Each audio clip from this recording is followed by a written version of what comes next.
Welcome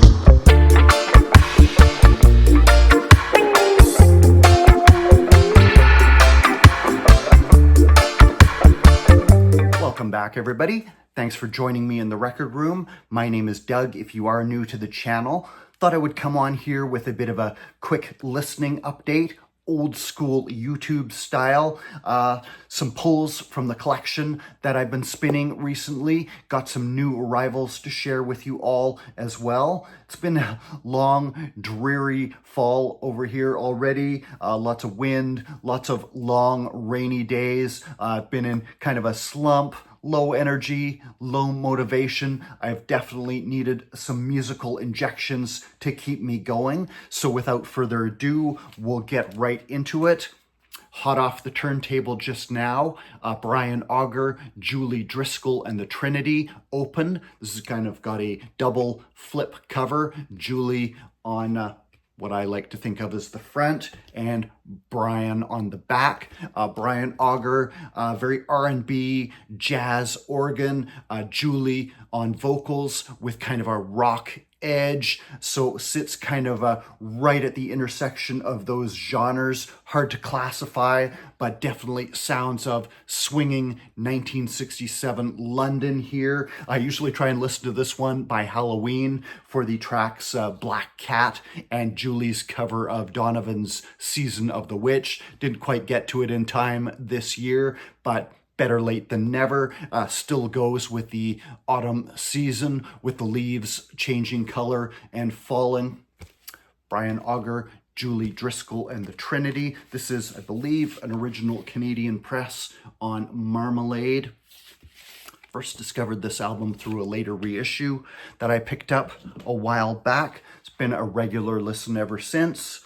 Another one I like to pull out in the autumn, Alice Coltrane, Journey in Satchidananda, first released 1970. It's Impulse Records reissue from a year or two ago. My first by her. Fell in love with it instantly. I love the droning of the Indian instrumentation on here, the oud and the tambura, very hypnotic, goes very well with the autumn. Spiritual jazz of the highest order from Alice Coltrane. Also been in a bit of a funk and soul mood.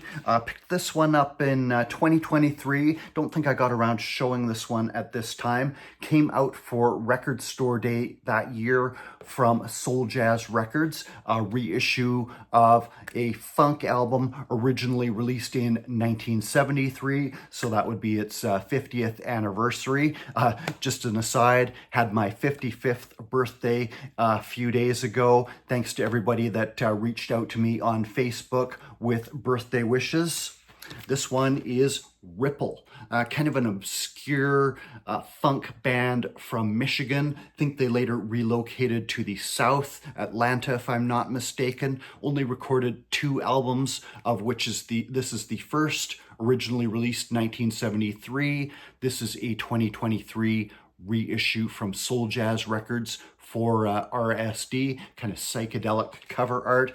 Doesn't really suit the music, which is definitely funk, soul, in the style of the large funk bands of the era, Earth, Wind and Fire, Kool and the Gang, War and others. They have a bit of War's kind of low-riding Latin percussion thing going on, along with some more Detroit, Michigan area elements, particularly in the vocals, which are reminiscent of the Temptations at times. There's quite a gospel, gruff call and response thing going on songs like I Don't Know What It Is, but it sure is funky, a funky song. It's been sampled apparently. Nice funk band. This is one I bought, listened to back in 2023. Kind of thought maybe I'd succumbed to the dreaded RSD hype at first, but I happened to be listening to the digital version of it in the car, driving around doing some errands, and thought, yeah, this is actually pretty good. So that has been seeing some listens again recently. And a bit of sweet Chicago soul right here. This one kind of takes me back to my early days on here, around the time I started my channel, did my first few videos. The Notations, Still Here, compilation of singles recorded between 1967 and 1973, released through Numero Records back in 2015. I think I started my channel in 2015, probably bought this around then. Numero Group, The Notations, sweet Chicago soul, again with a bit of a gospel influence, particularly on tracks like A New Day, I'm Still Here, and I've Been Trying. Very sweet, very soulful. The Notations, Still Here.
Also recently placed an order with the Mr. Bongo label based in the UK, and perfect timing. It arrived the day before my birthday, kind of a birthday present to myself, though I hadn't really intended it as such. Mr. Bongo is a label I've come to trust over the years. Got a few of their reissues here and there. World music, funk, some soul, I think.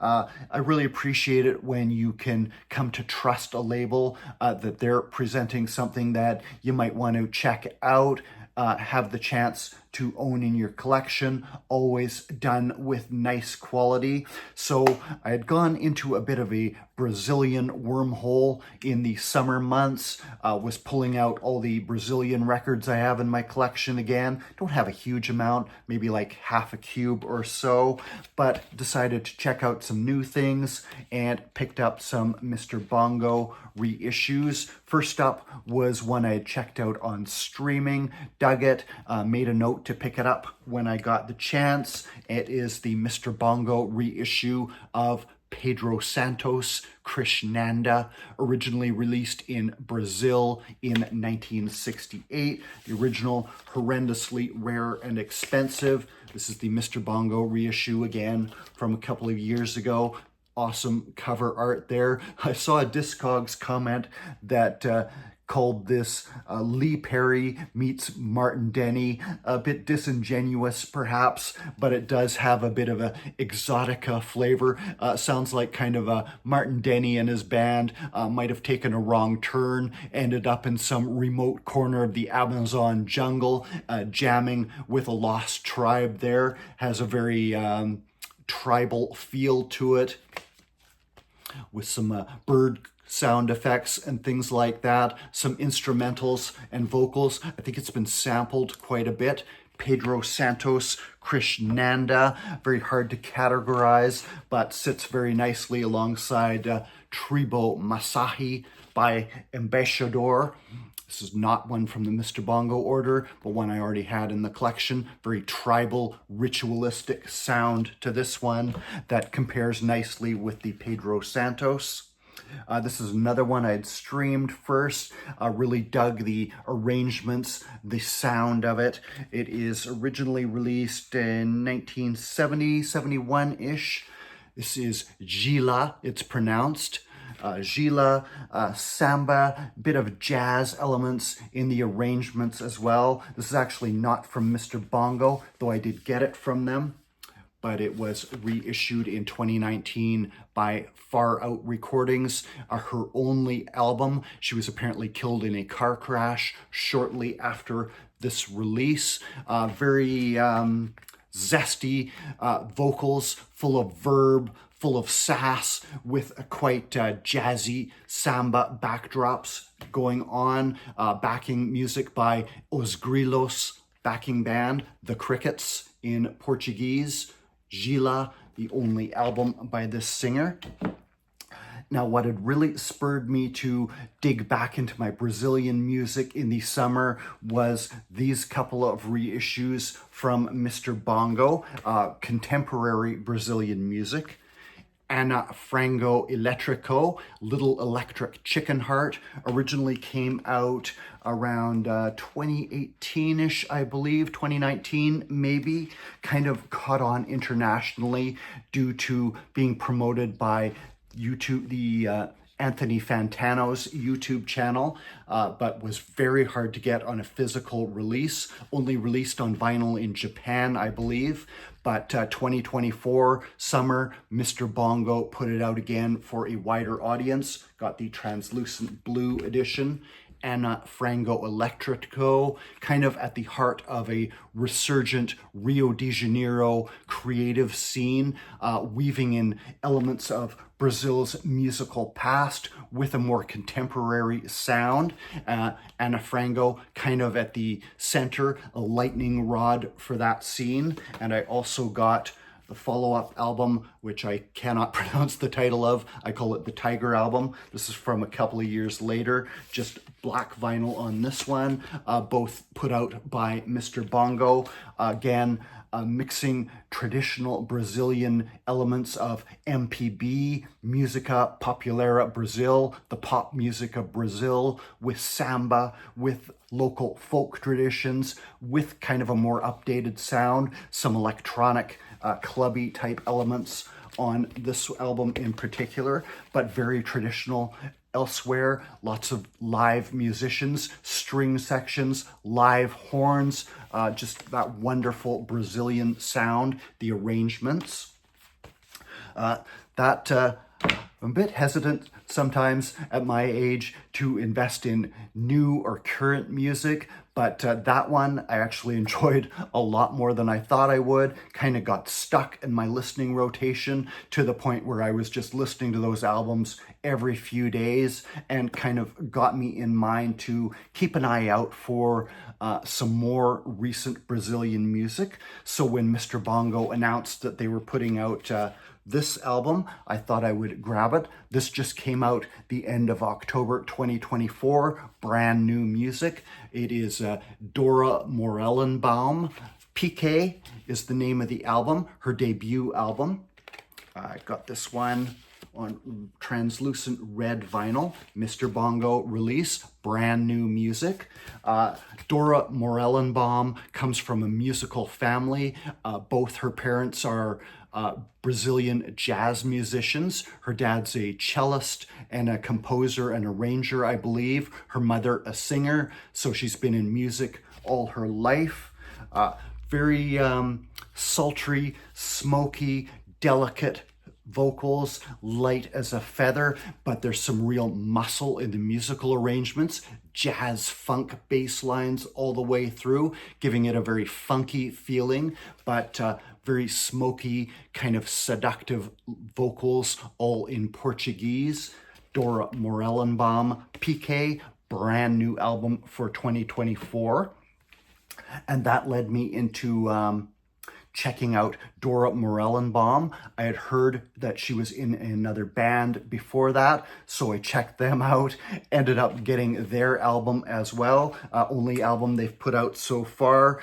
She was in a group called Bala de Sage, I believe they pronounce it in Portuguese, Brazilian Portuguese.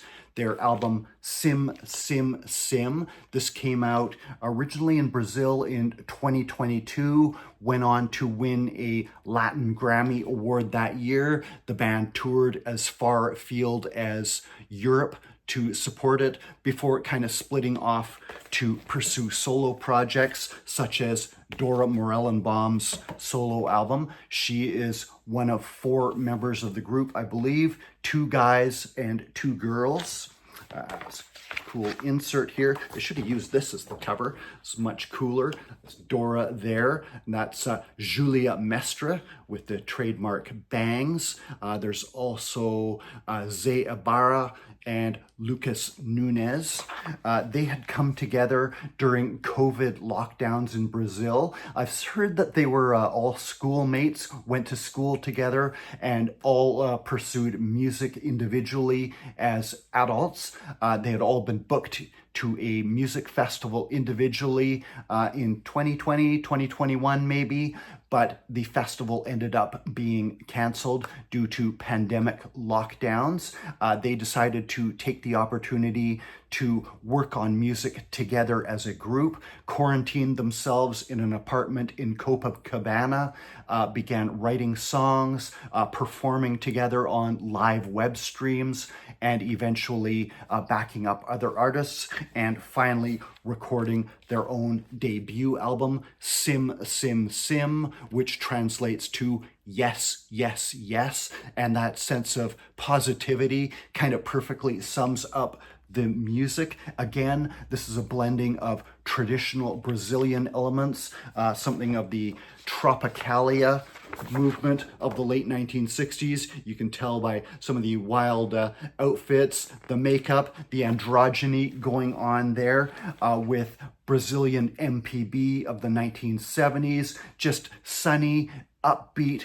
The focus is on the 4 harmonies. Again, there's a large cast of musicians, string sections, horns, carefully arranged, but it never feels overdone, quite intimate, quite spontaneous. The one song, first hit I think they had was Baila de Mascaras, which is commenting on the famous Rio de Janeiro Carnival being canceled due to pandemic lockdowns. As they say, it's the day of revelry, yet we don't see each other. It's a bad day, kind of mourning the loss of the chance to reconnect with friends and family and party, and looking forward to getting together again in the next year. But it's high energy, doesn't sound bummed out or downcast. Dorado Dorado goes through some tempo changes, just a wonderful encapsulating of their harmonies. There's an official video for it. This kind of shows the group frolicking around their Rio neighborhood at the beach, filmed in grainy 8mm film, so it looks like a 70s home movie. Just nostalgia tinted, but perfectly summing up what it must be like to be 20-something years old, a native of Brazil, not giving a damn about enjoying life, putting out your music. And the members have all gone on to work on other outside projects now, as I understand it. And one last one from the Mr. Bongo Hall. This is one that was totally new to me. I had just seen it on an Instagram post of new Brazilian music recommendations. And when I was going through my Mr. Bongo order, I noticed they had it. So I kind of took a chance and went for it. This is also new Brazilian music. Rubel, As Palavras, volumes 1 and 2, translates to The Words. This is his 3rd album, released 2022, 2023, I think. This is on translucent pink vinyl, double LP. He was born in 1991. Rubel Barasola, I think is his name, gatefold. He had been born in Rio de Janeiro, but went to school at the University of Texas in Austin. Stimulated by the creative scene there, he began writing and recording songs, and in 2015, digitally released a debut album called Pearl. He then kind of forgot about it and went off to work a series of unfulfilling production assistant type jobs in California.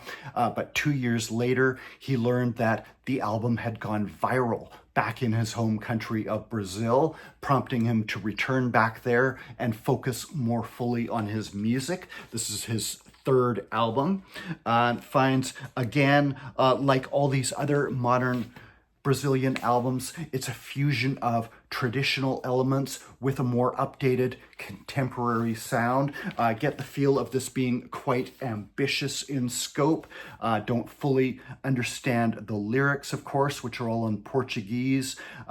But Volume 1, the first LP, is bookended by two versions of Foro Violento. Foro, kind of a traditional northeastern Brazilian rhythm, and the lyrics telling the story of a tale of desperation and violence, as the title indicates, while Toda Beleza features Bala Desejo on backing vocals. All these artists kind of working together. I also forgot to mention Dora Morellenbaum's album, co-produced by Ana Frango Electrico. All these artists friends with each other, collaborating, and Dora Morellenbaum also adds backing vocals to most of the songs on Rubel's album. So some new Brazilian music. It's kind of neat to see this stuff put out there for an international market by Mr. Bongo. Kind of giving an extra boost to these artists, to the Rio de Janeiro scene that they represent. Much like modern Jamaican music, while kind of the Western world was going back to the vinyl resurgence, their music, their local music, all digital. Kind of hard for the outside world to catch up on. So it's nice to see some of these things making their way to a physical format that's a little easier to obtain for us outside their home countries.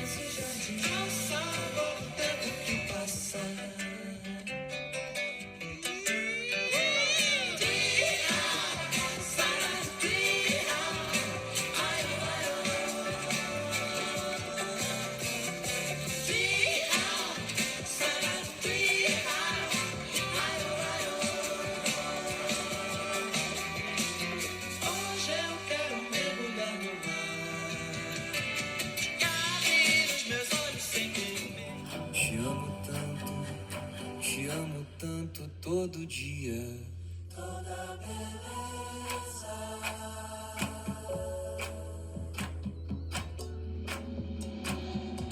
Toda beleza. Tua pele morena, teu pelo lourinho, derrama o teu tesão na minha. Teu toque certeiro, teu cheiro é meu cheiro, difícil descansar na tua. Queira me dizer a melhor saída. Tente me falar qual a solução. Sei não pode haver boa despedida, mas você brincou na minha partida e despedaçou meu coração. Couple of reggae ones just before I hit the road. It's about 4 p.m. right now, almost dark outside already. Looks like it's going to start pouring buckets any minute. But Burning Spear, live at Coconut Grove, just came out a few months ago, I guess. Had to grab this one. Can't even remember the last time I saw a new Burning Spear release come out on vinyl. A legendary reggae artist, does not seem to have any interest in putting his music, what's under his direct control, out on physical format anymore. Double LP taken from his US tour of 1980, October 23rd, Santa Cruz, California, drawing heavily from his Social Living and Hail Him albums, which must have been very recent at the time. The late, great Nelson Miller on drums, probably just started in his band about that time. Burning Spear, I saw him live 3 times, late 90s, early 2000s. Magnetic live performer. It's been nice to see him make a return to live performances recently, late in his career. I think he was just in Africa not too long ago. And then lastly, pulled this one out again for a listen. Super Ape returns to conquer. Lee Scratch Perry meets Subatomic Sound System. Subatomic Sound System are a DJ, musician, and production crew out of New York City, kind of functioned as a de facto backing band for Lee Perry when he would tour the US. They put on a tour to commemorate his classic Super Ape album, I think performing the entire album live on stage. They had a giant inflatable ape as well, and decided to commemorate the tour with a record, kind of a synthesis of live performances and studio overdubs, as I recall, with amplified beats reflecting something of a sound system audio approach, guest role of vocalists, including Jordan Blackamore, Screechy Dan, even the late Airy Up of the Slits on Underground Roots, draws from some of the Super Ape tracks and others from the classic Black Ark era of Lee Perry, updated with modern production aesthetic. It originally came out, I think, 2017, and then was reissued on purple vinyl a few years later, I believe. Super Ape returns to conquer, the theme being the Super Ape back in action, crossing the ocean to attack New York City, King Kong style. That's it for this time, guys. Stay tuned for the next video. Thanks to everyone who watched my Aussie Hibbert Spotlight. Had a big response to that one. Very much appreciated. So until next time, thanks for watching and cheers.